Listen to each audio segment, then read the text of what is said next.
नमस्कार, मैं हूं विद्यासागर। स्वागत है आप सभी का टीएनपी न्यूज में।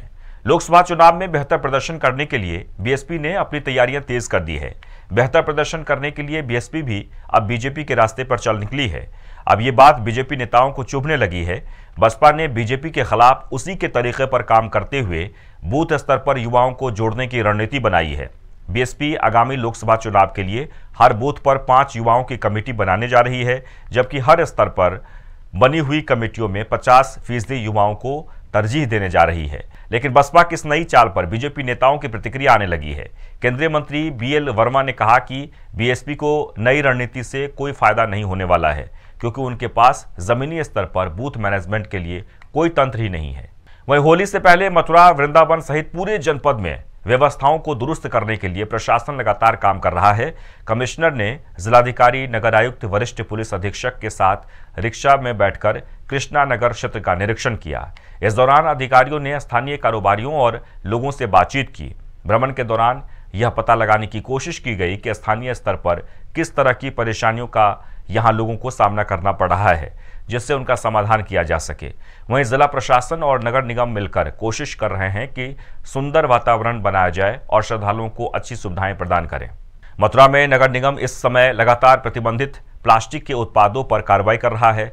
नगर निगम के टास्क टीम ने इंडस्ट्रियल एरिया में स्थित एक फैक्ट्री पर छापेमारी की है। फैक्ट्री में प्रतिबंधित प्लास्टिक के उत्पाद बड़ी संख्या में पाए गए और लगभग सैकड़ों की संख्या में प्लास्टिक गिलास और दोने के कार्टून जब्त किए गए। वहीं इस मामले में बोलते हुए सहायक नगर आयुक्त राजकुमार मित्तल ने बताया कि जानकारी के आधार पर इस फैक्ट्री पर छापेमारी की गई है। एक्चुअली ये सुबह हमारी टीम निकली हुई थी रोड पे कि जो लोग पॉलीथीन और सिंगल यूज प्लास्टिक को इधर से उधर ट्रांसपोर्ट करते हैं, तो उसी क्रम में हमने एक टेम्पो पकड़ा था सुबह। वो टेम्पो हम सीज करके अपने ऑफिस लेके आए थे। तो फिर हमने जब ड्राइवर से पूछताछ की तो ड्राइवर को भी हम साथ लेके आए। तो ड्राइवर ने ये बताया सर मैंने फला फैक्ट्री से माल भरा था। उसकी सूचना पे हम यहाँ पे हमारी टीम आई, तो यहाँ पे आगे देखा तो ये माल भरा हुआ है। इसमें लगभग कुल मिला के 600-700 कार्टन गिलास के और दोना है जो प्लास्टिक का प्रतिबंधित आइटम है, उसको हम लोग सीज कर रहे हैं। सीज करने के बाद वेट करेंगे और जो उसका पेनल्टी बनता होगा इनसे वो लिया जाएगा। वहीं गोंडा में पुलिस ने अंतर्राज्यीय 2 साइबर अपराधियों को गिरफ्तार किया है। मामले में आईडीबीआई प्रबंधक ने कोतवाली नगर में अज्ञात ठगों के खिलाफ एफआईआर दर्ज कराई थी, जिसके बाद पुलिस अधीक्षक आकाश तोमर ने अपराधियों की जल्द गिरफ्तारी के लिए टीमें बनाई थी। वहीं स्वाट टीम और उमरी बेगमगंज पुलिस को मामले में बड़ी कामयाबी मिली है। दरअसल अपराधी एटीएम से छेड़छाड़ और बैंकों से ठगी करते थे। पुलिस ने अपराधियों के पास से कई बैंकों के 9 एटीएम कार्ड, 2 मोबाइल बरामद किए हैं। साथ ही पुलिस ने एटीएम खोलने वाले औजार भी बरामद किए हैं। अंतर्राज्यीय गैंग के 2 अभियुक्त वाहिद खान निवासी अलीगंज थाना जनपद एटा और फैजान खान थाना ताजगंज जनपद आगरा का इनको गिरफ्तार किया गया है। इनका जो मॉडस ऑपरेंडी ये है कि ये एटीएम से छेड़छाड़ करके और उससे जो है पैसे निकालते थे। इस जनपद में कोतवाली नगर क्षेत्र अंतर्गत आईडीबीआई बैंक के एटीएम में इनके द्वारा छेड़छाड़ करके और धोखाधड़ी करते हुए कुछ पैसे बाईपास किए गए थे, जिसके संबंध में आईडीबीआई बैंक के मैनेजर के द्वारा तहरीर दी गई थी। इसी संबंध में पुलिस के द्वारा कार्रवाई की जा रही थी।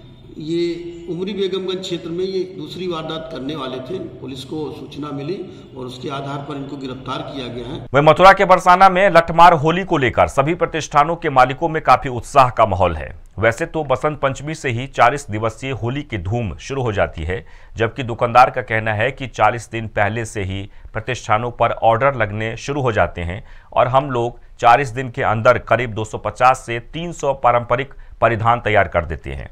वहीं राधा रानी मंदिर सेवायत किशोरी गोस्वामी ने बताया कि होली पर उन परिधानों का खास महत्व होता है जिसे हम धारण करते हैं। हम लोग पूजा अर्चना में जो वस्त्र धारण करते हैं वह हमारे लिए काफ़ी सुविधाजनक होते हैं। अब होली में तो ऐसा है ना कि जब ठाकुर जी हमारे किशोरी जो है होली खेलती है श्याम सुंदर के साथ में, तो कपड़े चेंज करती हैं।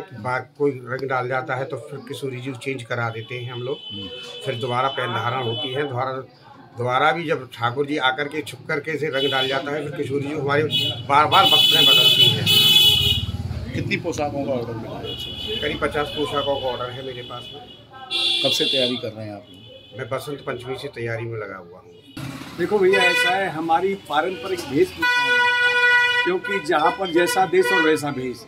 हमारे ब्रिज में इस चीज़ के लिए जो है विशेष हमारे परिधान का विशेष जो है महत्व होता है, क्योंकि हमारे युगल सरकार भी, हमारे कन्हैया भी बड़े हमारे जामा और बगलबंदी पहले। बगलबंदी का एक हमारा मेन उद्देश्य है, सनातन धर्म में हमारे में जितने भी पूजा का अधिकार होता है, जो पूजा करते हैं, जो ब्रजवासी होते हैं, प्राय कर ऐसा वस्त्र धारण करते हैं जो कि दोनों बाजू में होके पहना जाता है, न कि सिर में होके। इसीलिए बगलबंदी का जो है प्रचलन है और शुरू से चलता आया है। और इसी के साथ इस बुलेटिन में बस इतना ही, लेकिन आप बने रहें TNP न्यूज के साथ। नमस्कार।